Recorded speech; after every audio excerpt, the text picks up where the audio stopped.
మీరు కొత్తగా car driving నేర్చుకుందాం అనుకుంటున్నారా? లేకుంటే ఫ్యూచర్‌లో నేర్చుకుందాం అనుకుంటే ఫస్ట్ ఈ వీడియో చూడండి. ఈ వీడియో చూస్తే మీకు 50-70% ఐడియా అండ్ కాన్ఫిడెన్స్ వస్తుంది. దీంట్లో నేను చాలా బేసిక్ థింగ్స్ నుంచి చాలా క్లియర్‌గా ఎక్స్‌ప్లెయిన్ చేస్తాను. ఫస్ట్ ఇప్పుడు నేను కార్ కీతోని స్టార్ట్ చేస్తాను. ఇది మన కార్ కీ. ఈ బటన్ దేనికంటే మన కార్ డోర్స్ అన్ని క్లోజ్ చేశాక డోర్స్ అన్ని లాక్ అవ్వడానికి ఇది యూజ్ చేస్తాం. సెకండ్ వన్ వచ్చేసి క్లోజ్ చేసిన డోర్స్ అన్ని అన్లాక్ అవ్వడానికి యూజ్ చేస్తాం. ఈ థర్డ్ వన్ వచ్చేసి ఇది హోల్డ్ చేసుకొని పట్టుకుంటే మన కార్ ట్రంక్ ఓపెన్ అవుతుంది. అంటే మన కార్ డిక్కీ ఓపెన్ అవుతుంది. మీకు ఇక్కడ ఒక బటన్ కనిపిస్తుంది కదా, ఈ బటన్ ఏంటి అంటే ఈ కార్కి సెన్సార్స్ పనిచేయనప్పుడు ఈ బటన్ క్లిక్ చేస్తే ఈ కింది పార్ట్ అంతా ఓపెన్ అవుతుంది. చూసారు కదా, బటన్ మీద ప్రెస్ చేసి ఈ కీని అయితే బయటికి తీయచ్చు. మీ కార్ రిమోట్ బ్యాటరీ ఎప్పుడైనా డెడ్ అయినప్పుడు ఈ విధంగా ఈ కీని యూజ్ చేసుకోవచ్చు డోర్ ఓపెన్ చేయడానికి. మనం కార్ డ్రైవింగ్ చేసే ముందు మన డ్రైవింగ్ సీట్ కంఫర్టబుల్గా అండ్ దాని పోస్చర్ కరెక్ట్గా ఉందో లేదో చూసుకోవాలి. లేకుంటే మనకు బ్యాక్ పెయిన్స్ వచ్చే ఛాన్సెస్ ఉంటాయి. ఇప్పుడు మీకు కార్ డ్రైవింగ్ సీట్ ఎలా అడ్జస్ట్ చేయాలో ఇప్పుడు చూపిస్తాను చూడండి. మీకు ఇక్కడ లివర్ లాంటిది కనిపిస్తుంది ఒకటి. దీంతో మన సీట్ని ముందుకి వెనక్కి అనుకోవచ్చు కంఫర్టబుల్గా.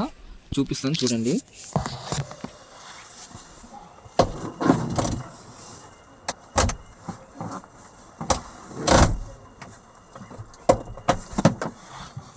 చూసారు కదా మీ సీట్ని ఎలా అడ్జస్ట్ చేసుకోవాలో. దీన్ని యూస్ చేసుకొని అప్పుడప్పుడు బెండ్ అయ్యి కాసేపు రెస్ట్ తీసుకోవచ్చు సీట్లో. నెక్స్ట్ వచ్చేసి ఇది దేనికి అంటే మీ సీట్ని హైట్ పెంచుకోవచ్చు. ఈ హైట్ కొంచెం పెరుగుతుంది, చాలా పెరగదు, మీకు కొంచెం డిఫరెన్స్ కనిపిస్తుంది. సో మీరు ఇలా పైకి అంటుంటే మీ సీట్ హైట్ కొంచెం కొంచెం పెరుగుతుంది, అలాగే కిందికి అంటుంటే కొంచెం కొంచెం కిందికి వస్తుంది హైట్. సో ఇదంతా సీట్ అడ్జస్ట్మెంట్ గురించి. నెక్స్ట్ థింగ్ వచ్చేసి మన కార్లో మిర్రర్స్ అడ్జస్ట్ చేసుకోవాలి. మనం బైక్ మీద వెళ్తున్నప్పుడు చుట్టూ కనిపిస్తాయి, కానీ కార్లో వెళ్తున్నప్పుడు మనకు ఓన్లీ మిర్రర్స్తోనే చూసుకుంటాం. సో ఫస్ట్ ఇది బ్యాక్ మిర్రర్. సో ఈ మిర్రర్ని మనం బ్యాక్ వెహికల్స్ ఏం వస్తున్నాయో ఈ మిర్రర్తో చూడొచ్చు. నెక్స్ట్ వచ్చేసి సైడ్ మిర్రర్స్. ఇది రైట్ సైడ్ మిర్రర్, ఇది లెఫ్ట్ సైడ్ మిర్రర్. దీన్ని ఈ బటన్స్తో అడ్జస్ట్ చేసుకోవచ్చు. ఇది రైట్ సైడ్ మిర్రర్, కంప్లీట్గా మూవ్ చేసుకోవచ్చు. ఇది రైట్ సైడ్, ఈ బటన్ ప్రెస్ చేసినప్పుడు మీ మిర్రర్ రైట్ సైడ్ మూవ్ అవుతుంది. ఇది లెఫ్ట్ సైడ్, ఇది పైకి ఇది కిందికి. దీంతో మీ మిర్రర్ని కంప్లీట్గా అడ్జస్ట్ చేసుకోవచ్చు. ఇక్కడ మీకు LR కనిపిస్తుంది కదా, ఈ R అనేది రైట్ సైడ్ మిర్రర్ కోసం. దీన్ని లెఫ్ట్గా పుష్ చేసినప్పుడు ఇది లెఫ్ట్ సైడ్ మిర్రర్ కోసం.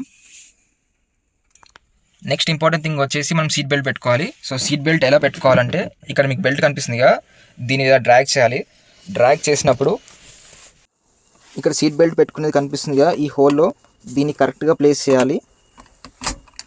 సో సీట్ బెల్ట్ తీసేటప్పుడు ఇలా ప్రెస్ అని క్లిక్ చేస్తే ఆటోమేటిక్గా వచ్చేస్తుంది. కార్ బానెట్ ఎలా ఓపెన్ చేయాలి, సో దాన్ని పైకి పుల్ చేస్తే మనం ముందు బానెట్ ఓపెన్ అవుతుంది. సో ఇంజన్ ఉంటుంది దాంట్లో.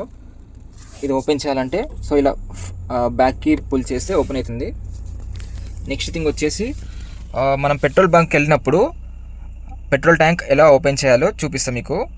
సో బిగినర్స్కి ఇవన్నీ తెలిసి ఉండాలి. మీకు ఇక్కడ కింద మీకు సీట్ కింద మీకు ఇక్కడ పెట్రోల్ సింబల్ కనిపిస్తుంది కదా, సో దాన్ని పైకి పుల్ చేస్తే పెట్రోల్ ట్యాంక్ అది కవర్ ఓపెన్ అవుతుంది. సో ఫస్ట్ ఇది మన స్టీరింగ్. దీన్ని యూస్ చేసి మనం కార్ డైరెక్షన్స్ అన్నీ కంట్రోల్ చేస్తాం. నెక్స్ట్ వచ్చేసి ఈ 3 ఏంటి అంటే, సో ఈ ఫస్ట్ వన్ వచ్చేసి ఇది క్లచ్, సెకండ్ వన్ వచ్చేసి ఇది బ్రేక్, అండ్ ఈ థర్డ్ వన్ వచ్చేసి యాక్సిలరేటర్. సో CBA ఇవన్నీ కరెక్ట్గా గుర్తుపెట్టుకోవాలి మనం కార్ డ్రైవ్ చేస్తున్నప్పుడు.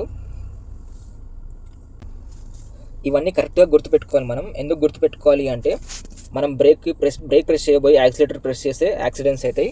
సో ఇవన్నీ కరెక్ట్గా గుర్తుపెట్టుకోవాలి. బ్రేక్ మిడిల్లో ఉంటుంది, యాక్సిలేటర్ రైట్ సైడ్ ఉంటుంది, క్లచ్ మొత్తం లెఫ్ట్ సైడ్ ఉంటుంది. ఇది వచ్చేసి గేర్ రాడ్. దీన్ని యూజ్ చేసి మనం గేర్స్ని కంట్రోల్ చేస్తాం. అండ్ ఇది వచ్చేసి హ్యాండ్ బ్రేక్. హ్యాండ్ బ్రేక్ మనం డ్రైవ్ చేస్తున్నప్పుడు ఎప్పుడు కిందికి పెట్టుకోవాలి. అండ్ కార్ ఎప్పుడు పార్కింగ్లో ఉన్నప్పుడు హ్యాండ్ బ్రేక్ ఎప్పుడు పైకి ఉండాలి. సో హ్యాండ్ బ్రేక్ని ఎలా రిలీజ్ చేయాలో చెప్తా. సో ఇక్కడ ఒక నాబ్ ఉందిగా, దీన్ని ఇలా ప్రెస్ చేసి కిందికి అనాలి. సో ఇప్పుడు కార్ ఫ్రీగా ఉంటుంది. ఈ హ్యాండ్ బ్రేక్ ఎందుకు యూస్ చేస్తామంటే మన కార్ పార్క్ చేసినప్పుడు ముందుకి వెనక్కి వెళ్ళకుండా స్టేబుల్గా ఉంటుంది. సో హ్యాండ్ బ్రేక్ కంపల్సరీగా వాడాలి. మీకు స్టీరింగ్ దగ్గర ఇంకో కొన్ని ఇంపార్టెంట్ థింగ్స్ చెప్తాను చూడండి. ఇది వచ్చేసి దేనికంటే ఇది వైపర్ అన్నట్టు, మన కార్ మిర్రర్ క్లీన్ చేసుకోవడానికి యూజ్ చేస్తారు. మీకు ఇక్కడ రేర్ అని కనిపిస్తుందిగా, ఇది బ్యాక్ సైడ్ విండోది. మీకు ఇక్కడ కనిపిస్తుందిగా back side window. Back side window clean చేసుకోవడానికి వర్షం పడినప్పుడు. అండ్ ఇలా డౌన్కి పుల్ చేస్తే వైపర్స్ వస్తాయి, ఫ్రంట్ మిర్రర్ క్లీన్ అవుతుంది. మీరు దీన్ని ఇంకా అడ్జస్ట్ చేసుకోవచ్చు, లో హై. సో స్టీరింగ్కి రైట్ సైడ్ ఇది దేనికి అంటే మన కార్ ముందు లైట్స్ ఆన్ చేసుకోవడానికి యూజ్ చేస్తాం. నెక్స్ట్ దీన్ని కిందికి అంటే దీన్ని డౌన్ కంటే మనకి రైట్ సైడ్ ఇండికేటర్ ఆన్ అవుతుంది. అండ్ దీన్ని పైకంటే ఆఫ్ అవుతుంది. నెక్స్ట్ ఇంకా పైకంటే లెఫ్ట్ సైడ్ ఇండికేటర్ ఆన్ అవుతుంది. మనం కార్ ఎలా ఆన్ చేయాలో చూద్దాం. ఇక్కడ పుష్ బటన్ ఉంటుంది. సో ఇది ఫస్ట్ ప్రెస్. మనం సెకండ్ టైం ప్రెస్ చేసినప్పుడు ఈ ఇన్స్ట్రుమెంట్ క్లస్టర్ ఆన్ అవుతుంది. మనకి ఇక్కడ కొన్ని లైట్స్ కనిపిస్తున్నాయి చూసారా. సో ఫస్ట్ వన్ సీట్ బెల్ట్ది, సెకండ్ వన్ హ్యాండ్ బ్రేకర్. మిగతావన్నీ కార్ ఆన్ చేయగానే అవన్నీ వెళ్ళిపోతాయి. ప్రెస్ చేశాక మనం క్లచ్ ప్రెస్ చేసి మళ్ళీ ఒకసారి ఈ పుష్ బటన్ని ప్రెస్ చేయాలి. చూసారు కదా ఎలా ఆన్ చేయాలో. So first one seat belt, అది పెట్టుకోగానే ఆ సింబల్ ఆఫ్ అవుతుంది. సెకండ్ వన్ వచ్చేసి హ్యాండ్ బ్రేక్. ఇప్పుడు తీస్తాను చూడండి, చూసారా సింబల్ పోయింది. మీరు కార్ డ్రైవింగ్ నేర్చుకునే ముందు మీ దగ్గర డ్రైవింగ్ లైసెన్స్ లేకపోతే అట్లీస్ట్ మీరు లెర్నింగ్ లైసెన్స్కైనా అప్లై చేయండి. కార్ డ్రైవింగ్ వచ్చిన వాళ్ళు ఒకవేళ ఈ వీడియో చూస్తుంటే మీరు బిగినర్స్కి ఏం సజెషన్ ఇస్తారో కామెంట్ సెక్షన్లో చెప్పండి. అలాగే మీరు ఏం కార్ డ్రైవ్ చేస్తున్నారో కూడా చెప్పండి. సో మనం కార్ డ్రైవింగ్ స్టార్ట్ చేసే ముందు, మీ ఓన్ కార్లో స్టార్ట్ చేసే ముందు ఒకసారి మీరు డ్రైవింగ్ స్కూల్కి వెళ్ళండి. మీరు డ్రైవింగ్ స్కూల్కి వెళ్తే మీకు ఒక ఐడియా వస్తుంది ఎలా డ్రైవ్ చేయాలో. మీకు డ్రైవింగ్ కంప్లీట్గా వస్తుందని కాదు, బట్ మీకు ఒక కాన్ఫిడెన్స్ వస్తుంది నేను కార్ డ్రైవ్ చేయగలను. సో డ్రైవింగ్ స్కూల్కి వెళ్ళి కంటిన్యూస్గా వెళ్ళండి. వీక్లీ వన్స్ ఆర్ ట్వైస్ అట్లా కాకుండా 3-4 డేస్ వెళ్ళండి. సో కంటిన్యూస్గా వెళ్తే మీకు ఫస్ట్ అలవాటు అవుతుంది. సో ఇప్పుడు కార్ డ్రైవింగ్ గేర్స్తో స్టార్ట్ చేద్దాం. సో ఇప్పుడు కార్ న్యూట్రల్లో ఉంది. ఫస్ట్ గేర్ ఎలా వేయాలంటే లెఫ్ట్కి అని ఫ్రంట్ కనాలి. సో ఫ్రంట్ కనే ముందు ఇక్కడ క్లచ్ ఉంటుంది, ఇది ప్రెస్ చేస్తేనే గేర్ ఫ్రీగా మూవ్ అవుతుంది. సో ఈ క్లచ్ మొత్తం ఫుల్గా ప్రెస్ చేసి ఈ గేర్ని ఇలా లెఫ్ట్ కని స్ట్రైట్ కనాలి. ఇప్పుడు ఫస్ట్ గేర్లో పడింది. సో ఇప్పుడు ఫస్ట్ గేర్ వేసాక ఈ క్లచ్ని స్లోగా రిలీజ్ చేయాలి. సడన్గా రిలీజ్ చేస్తే కార్ ఆగిపోతుంది. సో స్లోగా రిలీజ్ చేస్తూ ఇలా ముందుకు వెళ్ళాలి. సో ఈ ఫస్ట్ గేర్ ఇంపార్టెన్స్ ఏంటంటే జస్ట్ మూమెంటం కోసం. మనకు ఒక్కసారి మూమెంటం వచ్చిందంటే సో సెకండ్ గేర్ స్టార్ట్ చేయొచ్చు. సెకండ్ గేర్ ఎలా వేయాలంటే ఇలా మళ్ళీ బ్యాక్ వచ్చేసి ఇప్పుడు లెఫ్ట్ కానీ డౌన్ కనాలి. ఇక్కడ మీకు కనిపిస్తుంది ఇప్పుడు సెకండ్ గేర్లో పడింది car. So second gear same మళ్ళీ క్లచ్ యూజ్ చేసి గేర్ వేసాక మెల్లగా మళ్ళీ క్లచ్ వదిలి పెట్టాలి. మీరు క్లచ్ మూమెంటం ఇది కంపల్సరీ ఒక మాన్యువల్ కార్కి. ఎందుకంటే మీరు క్లచ్ కొంచెం అటు ఇటు అయినా కార్ ఆగిపోతుంది, లేకపోతే షేక్ అవుతుంది మీరు గేర్ వేసేటప్పుడు. సో క్లచ్ మూమెంటం అనేది మన మాన్యువల్ కార్కి compulsory and very important.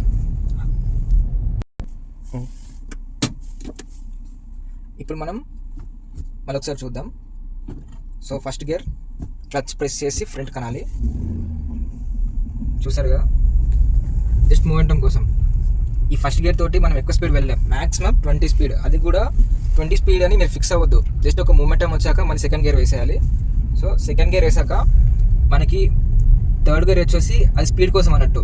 Pickup point వచ్చేసి third gear. So third gear ఎలా వేయాలంటే సో సేమ్ అలాగే క్లచ్ ప్రెస్ చేసి, సో ఇప్పుడు ప్రజెంట్గా సెకండ్ గేర్లో ఉంది కారు. సో ఇలా ఇప్పుడు సెకండ్ గేర్లో ఉన్న కార్ని మనకి నార్మల్గా ఇలా అంటే న్యూట్రల్లోకి వచ్చేస్తుంది. న్యూట్రల్లోకి వచ్చేసాక జస్ట్ ఇలా ఫ్రంట్కి ప్రెస్ చేయగానే థర్డ్ గేర్లో పడిపోతుంది. నాబ్ స్ట్రైట్గా ఉంటుంది. సో థర్డ్ గేర్ వచ్చేసి ఫుల్ పికప్ పాయింట్ అన్నట్టు. ఈ థర్డ్ గేర్ మనం నార్మల్గా ఓవర్టేక్ చేసినప్పుడు లేకపోతే మన స్పీడ్ పెరగడానికి థర్డ్ గేర్ యూజ్ చేస్తాం. సో వన్స్ మీరు థర్డ్ గేర్కి వెళ్ళాక ఇది పికప్ పాయింట్ గేర్ అన్నట్టు. మన స్పీడ్ పికప్ అవ్వడం కోసం ప్లస్ నార్మల్గా ఎప్పుడైనా ఓవర్టేక్ చేయాలంటే మీరు థర్డ్ గేర్కి వచ్చేసి ఫుల్ రేస్ అని ఓవర్టేక్ చేసేయచ్చు. నెక్స్ట్ వచ్చేసి ఫోర్త్ గేర్ అన్నట్టు. So third gear to fourth gear shifting చాలా ఈజీ. జస్ట్ మీరు క్లచ్ ఇలా ప్రెస్ చేసి ఈ నాబ్ని ఇలా బ్యాక్ అనగానే ఫోర్త్ గేర్ పడిపోతుంది. సో ఫోర్త్ గేర్ వచ్చేసి మన స్పీడ్ మెయింటైన్ చేయడం కోసం. సో ఫోర్త్ గేర్ చూసారుగా, ఇప్పుడు థర్డ్లో ఉంది. జస్ట్ క్లచ్ ప్రెస్ చేసి ఇలా బ్యాక్ అనగానే ఫోర్త్ గేర్ పడిపోతుంది. సో ఈ మధ్యలో వచ్చేసి న్యూట్రల్ అన్నట్టు. అలాగే ఈ ఫిఫ్త్ గేర్ దేనికి అంటే మనం హైవేలో వెళ్తున్నప్పుడు కార్ స్మూత్గా వెళ్ళడానికి ఫుల్ పికప్ వచ్చేసాక మనం కార్ని ఫిఫ్త్ గేర్లో పెట్టుకొని వెళ్ళిపోవచ్చు. సో ఇప్పుడు కంప్లీట్గా ఫస్ట్ టు ఫిఫ్త్ గేర్ ఎలా వెళ్ళాలో చూద్దాం. ప్రజెంట్గా ఈ గేర్ నాబ్ న్యూట్రల్లో ఉంది. సో ఫస్ట్ గేర్ ఇలా క్లచ్ ప్రెస్ చేసి లెఫ్ట్ కానీ ఫ్రంట్కి అందాం. ఇప్పుడు ఫస్ట్ గేర్లో ఉంది. సో సెకండ్ గేర్ వచ్చేసి ఇలా న్యూట్రల్లోకి వచ్చేసి లెఫ్ట్ బ్యాక్, ఇప్పుడు సెకండ్ గేర్లో ఉంది. మళ్ళీ థర్డ్ గేర్ వచ్చేసి ఇప్పుడు న్యూట్రల్లో ఉంది, ఫ్రంట్ కంటే థర్డ్ గేర్. ఫోర్త్ గేర్ వచ్చేసి neutral, fourth gear. And fifth వచ్చేసి జెడ్ లాగా ఉంటుంది. ఇలా న్యూట్రల్లోకి వచ్చి రైట్ సైడ్ కానీ ఫ్రంట్ కనాలి. సో ఇప్పుడు కార్ ఫిఫ్త్ గేర్లో ఉందన్నట్టు. ఈ గేర్స్ వేసేటప్పుడు కంపల్సరీగా క్లచ్ ప్రెస్ చేసే ఉండాలి. సో ఈ క్లచ్ ప్రెస్ చేయకపోతే గేర్ నాబ్ ఇది డ్యామేజ్ అవుతుంది. సో మనకు ఒక్కసారి గేర్ బాక్స్ డ్యామేజ్ అయిందంటే చాలా కాస్ట్లీ ఉంటుంది, 20,000-30,000 ఉంటుంది గేర్ బాక్స్. సో చాలా కేర్ఫుల్గా హ్యాండిల్ చేయాలి. సో ఇప్పుడు మనం అండ్ నెక్స్ట్ వచ్చేసి లాస్ట్ మనకి రివర్స్ ఉంటుంది. దేనికి అంటే కార్ మనం రివర్స్ చేసేటప్పుడు ఈ గేర్ వేసుకోవాలి. ప్రజెంట్గా న్యూట్రల్లో ఉంది. ఇప్పుడు రివర్స్ చేయడానికి క్లచ్ ప్రెస్ చేసి రైట్ సైడ్ అని మళ్ళీ డౌన్ కనాలి. మీకు ఒక బీప్ సౌండ్ వినిపించింది కదా. సో ఇప్పుడు కార్ రివర్స్ గేర్లో పెట్టినట్టు. ఒకవేళ మీకు కార్కి కెమెరా బ్యాక్ సైడ్ కెమెరా ఉంటే మీకు ఇక్కడ స్క్రీన్లో కనిపిస్తుంది. బట్ ఇది మ్యాండేటరీ కాదు. మనం నార్మల్గా ఈ బోత్ మిర్రర్స్ చూసుకోవచ్చు. ఇక్కడ లెఫ్ట్ సైడ్ మిర్రర్ కనిపిస్తుంది కదా, అది లెఫ్ట్ సైడ్ మిర్రర్, ఇది రైట్ సైడ్ మిర్రర్. దీంట్లో చూసుకొని మనం బ్యాక్కి రివర్స్ చేసుకోవచ్చు. సో ఇప్పుడు రివర్స్ చేసుకునే ముందు స్టీరింగ్ మొత్తం కంట్రోల్ చేసుకొని క్లచ్ మెల్లమెల్లగా రిలీజ్ చేస్తుంటే కార్ బ్యాక్ సైడ్ వెళ్తుంటారు. కార్ డ్రైవింగ్ అనేది మనకి 1 month or 2 monthsలో వచ్చేది కాదు. అది మనం డ్రైవ్ చేస్తున్న కొద్దీ మన ఎక్స్పీరియన్స్ పెరుగుతుంటుంది. మన ఎక్స్పీరియన్స్ వచ్చే కొద్దీ మనకి కొత్త కొత్త అనుభవాలు ఎదురవుతుంటాయి. దాని నుంచి మనం నేర్చుకొని పర్ఫెక్ట్గా డ్రైవ్ చేయాలి కార్. నేను ఇప్పటివరకు చెప్పిన థింగ్స్ అన్ని చాలా బేసిక్ థింగ్స్, ఇవన్నీ బిగినర్స్ కోసం. మనం రోడ్డు మీద కార్ డ్రైవ్ చేస్తున్నప్పుడు చాలా జాగ్రత్తగా డ్రైవ్ చేయాలి. ఎందుకంటే మీ లైఫ్తో పాటు మీ ఎదురుగా వచ్చే వాళ్ళ లైఫ్ కూడా మీ చేతుల్లోనే ఉంటుంది. సో మీరు కార్ డ్రైవ్ చేస్తున్నప్పుడు చాలా కాన్షియస్గా డ్రైవ్ చేయాలి. మీకు ఈ వీడియో ఇన్ఫర్మేటివ్గా అనిపిస్తే వీడియోని లైక్ చేయండి. మరిన్ని ఇన్ఫర్మేటివ్ అండ్ ఎంటర్టైన్మెంట్ వీడియోస్ కోసం మన ఛానల్ని సబ్స్క్రైబ్ చేయండి. Thank you for watching.